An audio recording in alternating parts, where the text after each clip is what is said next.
आज सूरजमल जी लज्जा पीड़ा और शर्म से अपनी गर्दन झुकाए बैठे थे। आज जब उनके ही सामने उनके घर की बहू बेटियां पश्चात परिधानों में कुछ हद तक नग्नता धारण किए लाउड म्यूजिक पर नाच रही थी। इस सब में उनका साथ उनके घर के बेटे दे रहे थे। बोतलें खुल रही थी। नए होटल के इनॉग्रेशन का माहौल था।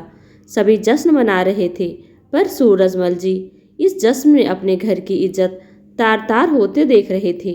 शराब के नशे में आज उनकी पीढ़ी पतन की ओर जा रही थी और हाथ पर हाथ रखे वो ठीक उसी तरह बैठे थे जिस तरह द्रौपदी का चीरहरण हो रहा था और उस सभा में सब मौन और विवश थे।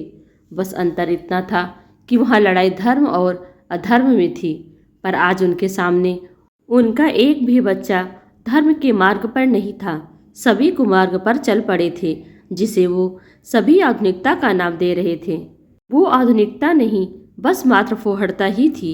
यहाँ उनकी व्यवस्था अपने ही बच्चों की जिद से थी।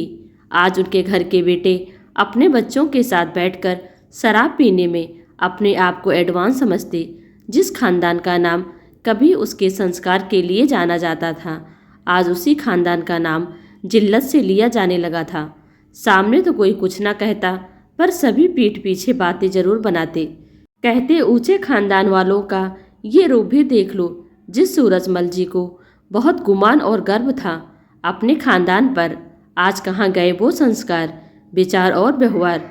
सूरजमल जी अपने छोटे भाई के साथ होटल के मुहूर्त में आने वाले मेहमानों का अपनी झूठी और फीकी मुस्कान के साथ स्वागत कर रहे थे, पर उन दोनों के ही दिलों में कहीं गहरे जख्म लगे थे। कभी उनका खानदान गौशाला बनवाने, प्याऊ लगवाने, भूखों के लिए भंडारा करने के लिए जाना जाता था। तब उनके घर में धर्म कर्म के साथ अर्थ यानी पैसा आता था। आज सिर्फ पैसा ही है। धर्म और कर्म उनके घर से अब अलग हो चुके हैं। शायद धर्म भी उस घर में अपनी आखिरी सांसें ले रहा था, क्योंकि जिस घर में धर्म कर्म के साथ श्री लक्ष्मी आती हैं, वही बरकत होती है और श्री लक्ष्मी के साथ ही सुख समृद्धि आती है। धर्म कर्म के नष्ट होते ही श्री लक्ष्मी भी दबे पांव जाने लगती हैं, जिसके साथ घर की सुख शांति समृद्धि सब समाप्त होने लगते हैं। सूरजमल जी की इच्छा है कि उनके जाने के बाद भी उनके परिवार का नाम ऊंचे संस्कारों के कारण जाना जाए।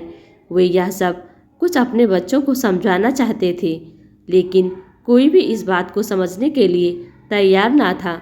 सभी एक दूसरे की होड़ में घर की इज्जत और शालीनता छोड़कर एक से एक नृत्य कर रहे थे।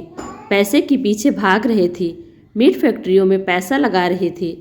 सूरजमल जी गहरी सोच में डूबे, बस कैसे न कैसे अपने को संभाल पा रहे थे। तभी उनके बरसों पुरानी मुनीम जी उनके यहाँ मुहूर्त में आते हैं, जिनकी बेटी का रिश्ता कभी सूरजमल जी ने यह कहकर ठुकरा दिया था कि उनका खानदान उनके बराबर का नहीं है। वही मुनीम जी आज जब अपने सेठ जी के सूरजमल जी के घर की बहू बेटियों को यूं शालीनता छोड़कर नाचते और नशे में लड़खड़ाते देखते हैं, तो कह ही देते हैं, सेठ जी क्षमा करना, सिर्फ खानदान बड़ा होने से कुछ नहीं होता। संस्कार ना हो तो सब कुछ बेकार है। मेरे पास कुछ नहीं था, सिर्फ संस्कार थे। आज शायद मेरे संस्कारों की वजह से मेरी बेटी ने प्रशासनिक सेवा पास की है। लीजिए, मुंह मीठा कीजिए। सूरजमल जी के पास इस बात का कोई जवाब नहीं था, क्योंकि वे भी अपनी वर्तमान पीढ़ी को पतन की ओर जाते अपनी आंखों से देख रहे थे। वे सोच रहे थे, काश ये धरती फट जाए और मैं उसमें समा जाऊं।